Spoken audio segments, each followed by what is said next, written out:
What's good, sports gamers? And today I'm going to be going over with you how to improve your run game in Madden 26. I'm Chris from Sports Gamers Online, and all right, let's get it. One of the most important things with running is you're going to want to be careful with holding stamina, which is RT or R2. Your blocking actually is better when you don't hold it, and you can react quicker to guys potentially getting in your way last second. Stamina goes down faster, and your change of direction takes a hit when you try to cut at your top speed. So think running up the middle. If you're hitting sprint the whole way, you're basically going to run right into a defender and be lined up for them. So you want to best use sprint when you just need to run away from somebody. And to sprint, all you have to do is hold RT or R2 on your controller. Now, ways to help improve your run game. Besides your offensive line being able to block, you need a good blocking tight end if you incorporate them in your offense. Now, it's all relative. They're not going to be Lane Johnson out there, but for their position, you need somebody who can hold their own, as they will give up the edges way more often if they can't block. And speaking of, if your wide receivers can't block, get them out of the mayhem. Run away from them. Attach RPOs, anything but having them tasked with blocking the slot or getting demolished by a linebacker. Now, this lets you make sharp changes of direction. It helps you maneuver in close areas without taking forever to do it and allowing yourself to get caught from behind.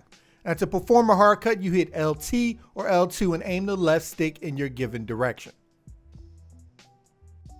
Now, the most popular move of them all is the juke move. This fakes out user and AI controlled defenders, and the odds of you faking out the defender is determined by the player's juke rating against the defender's tackle rating.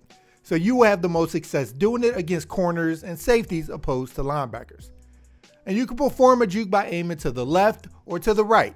And the two lesser juke moves you can perform by aiming down and to the left or down and to the right.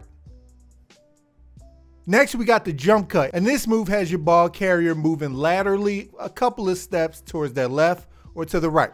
The success of this move is also determined by your player's juke rating against the defender's tackle, and they can be steered slightly while performing it with the left stick.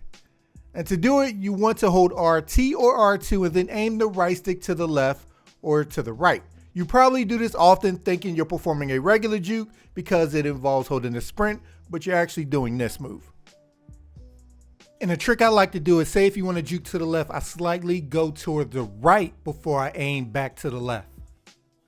Next up, we got the stop and go, and this move lets you pause and then regain momentum, hopefully getting your defender to slow down or completely break down in the process of trying to hit stick early. And this also is a juke rating versus tackle battle. And to perform this, you hold the right stick down on your controller.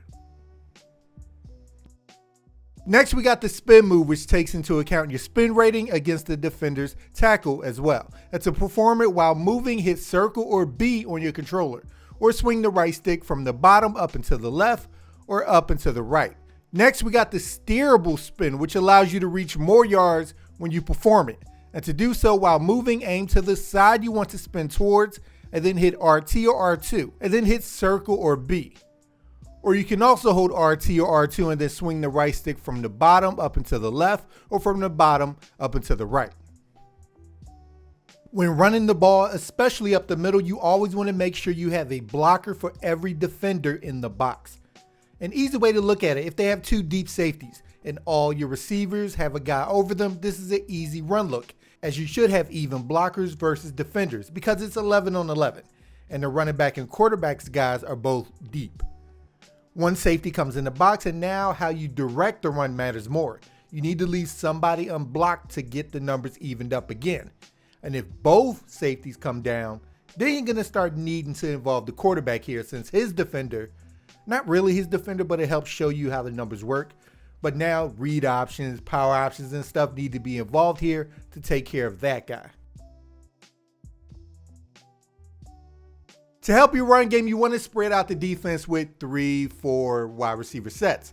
Wideouts set up away from the direction the back is pointing are a good set to have. The best of both worlds with good numbers for the run, and if not, the passing numbers should be there as well.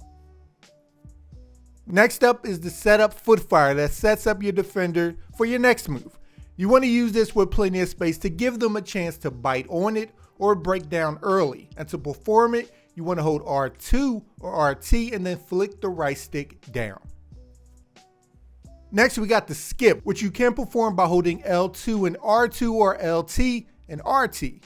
This can lull your defender to sleep and cause them to be more aggressive thinking you're showing them up. Next, we got the hezi, and this is tricky.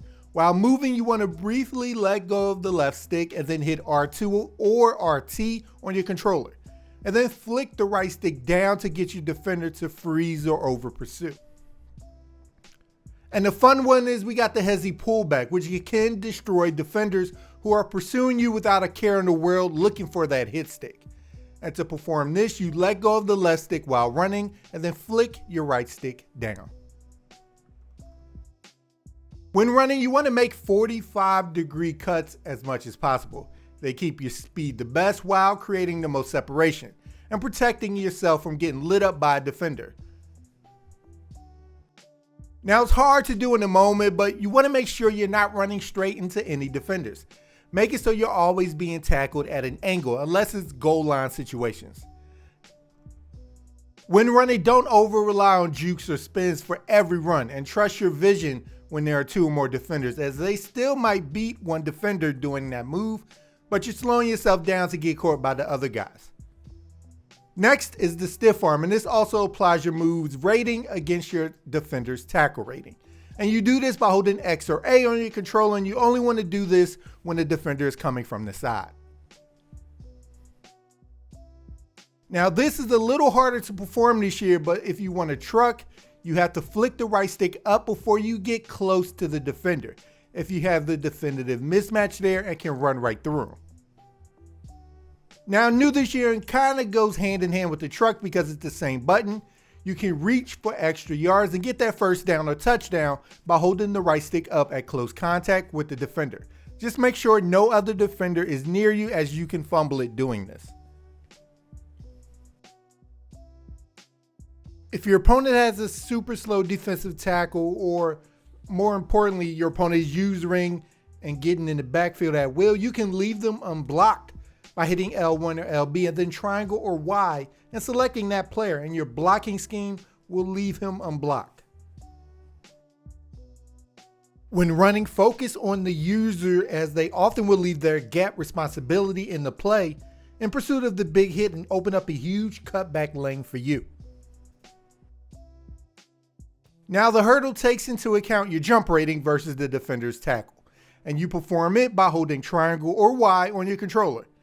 This can help you evade defenders trying to take your legs out as well here, and you want to do it before you get close to the defender, or else you don't have the angle to leap over them.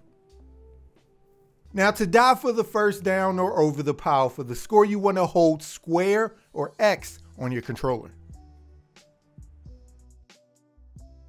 Now, to fall to the ground and end the current play and probably run the clock out while still getting your yards, you want to stop moving and then tap square or X on your controller. Now, to increase your chances of not fumbling, if you don't want to take a dive, you have to hold R1 or RB. You move slower doing it, but it's worth it to remain in possession of the ball. And lastly, you want to utilize stretch plays and tosses, as they can exploit defenders' pursuit and play recognition ratings to get out there in time and end up outnumbered. Sorry, sports gamers, I hope this video was able to help you out. And if you like the content we provide, make sure to subscribe to Sports Gamers Online for more Madden 26 content. And once you're with us, hit that bell icon at the bottom so you don't miss anything. All right, people, I'm Chris. Thank you all for watching, and be good, y'all.